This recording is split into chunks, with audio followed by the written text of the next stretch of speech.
Roddick. All right, now let's get to this particular topic today, because this is something entirely different. It is still run by the Marty Institute at IUP. My supervisors are Victor Garcia and Alex Hackett, but we're now launching our third year of the Leadership Indiana County program. Yeah. Something that we do in partnership with the Chamber, and I thank Jim Struzzi for his support for this over all the years. Mm-hmm. And we'll be accepting applications now. The first deadline is July 28th. If we fill up the class, that'll be it. But if we don't, we'll take a couple more applications until August 11th. So who are you targeting for this? This is for 25 to 45-year-olds, though we will accept people outside that range if they're qualified. We're trying to kind of push the next generation of community leaders forward, offering them a 13-week program where we get to introduce both a curriculum, a whole slate of speakers and presenters that are just fantastic. Mm-hmm. And then we also encourage them to get involved in a group project, which I'll talk about in a minute. Yeah. Leadership within your community. Indiana County has been so blessed in the last 100 years, really, when you get right down to it. Yeah. With some really top-flight people who have minds and hearts that are dedicated to their community, and the result is the community in which we live is time to grow a new crop, isn't it? Exactly. You can't really take a generation off. I mean, you have to go train the next one, think about investing in them as well. And we're very fortunate to have a whole community effort behind this program. We've gotten support from pretty much everybody we've asked. So it's been a real blessing to have the community behind this. Now, you said this is the third year for the program. This is the third year we'll be graduating a new class, yeah. Mm-hmm. We do it now as a one-semester program, so we meet every single week. So we've had probably 20 or so graduates come through the program already. Yeah, yeah. And I'm sure that you get feedback then from those first two classes of folks who have gone through the program. Oh, yeah. It's been terrific. Almost every one of them, offers to write a little blurb for us to say how great they thought the program was. Mm-hmm. And then I like to stay in touch with them. I bump into them periodically and say hi. We have other programs that we invite them to, and they're all doing really well. I mean, we like to see that advancement. And some of them have thrown themselves into the community, which is what we're after. All right, so let's talk about the program itself, some of the logistics of it, how it happens. Well, we do it over lunch so that we can attract business people as well as other people. And we're open to nonprofit leaders, to business community people, educators. So we do it from 11:15 to 1:15 on Tuesdays this fall. We meet in the Small Business Incubator, and I thank Ron Moreau and the group there for allowing us to use that space. Parking's not a problem, so people can get in and out pretty quickly there. We also provide lunch.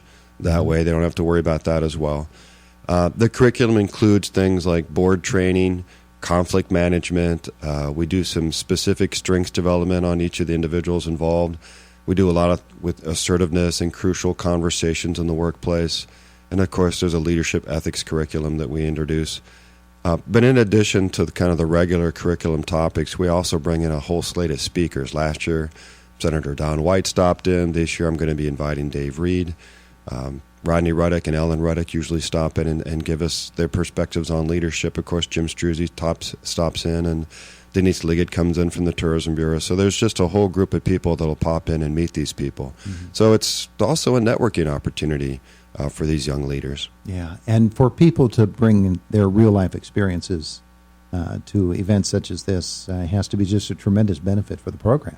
I've had the fortune of a good fortune of listening to some of these presenters talk 2 or 3 times, and when you hear Rodney Roddick talk about what he wanted to accomplish and how he's worked so hard to make that happen over all the years he's been county commissioner, and how successful the county commissioners have been, it's really eye-opening to see the kind of perseverance that it takes to get some of these big projects done. It's kind of interesting that you bring him up, and commissioners and the way that they operate in Indiana County, I have not seen it operate this way in any other government circle where you have a majority party. The structure is a majority party with 2 members and the minority party with 1. Once they get into the office, it doesn't seem as if there's a division between the majority and the minority. They really do work together, and they always have for as far back as I could remember. I agree. They have really worked well together, and I think it's just, a blessing to our community that the personalities that the people that get involved. I kind of wish we did that at all levels of government, that once you get in the office, your interests are taking care of the whole community. But they're a really, really good example of that. Yeah. Erick Lauber is with us this morning, and we're talking about leadership, and in particular a number of different events. Well, I guess it's to say you meet regularly every Tuesday, you say. Every Tuesday. Starting when? We're going to start early September. Okay. We, like I said, the deadline is next Friday for the first group of applicants to get in. And then one other thing I'll mention is that group project that each class has chosen on their own to do. The first group did this kind of STEM awareness project, which I think is a big benefit to the community if we can really continue to invest in STEM education. That's science, technology, engineering, and math. The next group did a drive for the homeless, the Blacklick Homeless Shelter that ICAP runs. They collected all kinds of supplies and transition items for people leaving the homeless and going into their first home. And then the third group did something with Pathstone, which is a training program for seniors who are kind of redeveloping their skills to stay in the workforce. Yeah. So each group has taken on something that's benefited the community. So you mentioned deadlines. How does one apply?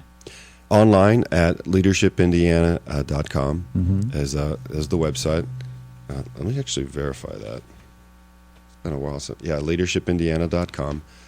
There's an application online. We do ask that if you're employed, that you get a signature from your somebody at the office that says, "Yeah, I'm going to be out every Tuesday from 11 to 1 or so," so that they know there's a commitment for you to show up for this class. Yeah, and those companies, I wouldn't imagine they would have a problem with that, because those are skills that they're going to be able to apply to what they're doing.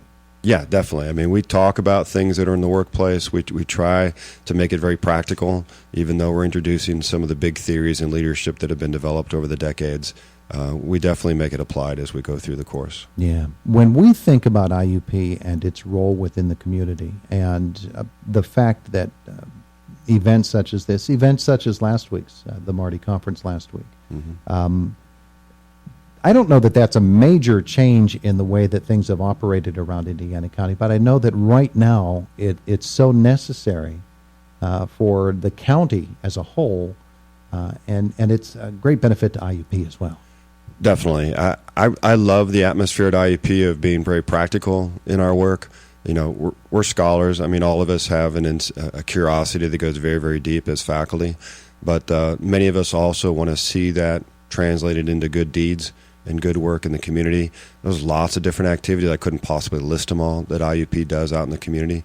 I'm part of the Marty Institute, which I think does a tremendous amount of that.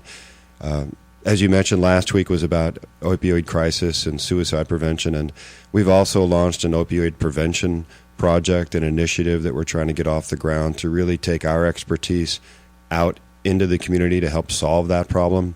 But that's just one of dozens of examples of ways that IUP gets out there and helps. Yeah, you told me about that last week. You left the brochure here, and I've been reviewing it. And it sounds very ambitious, but very doable as well with cooperation.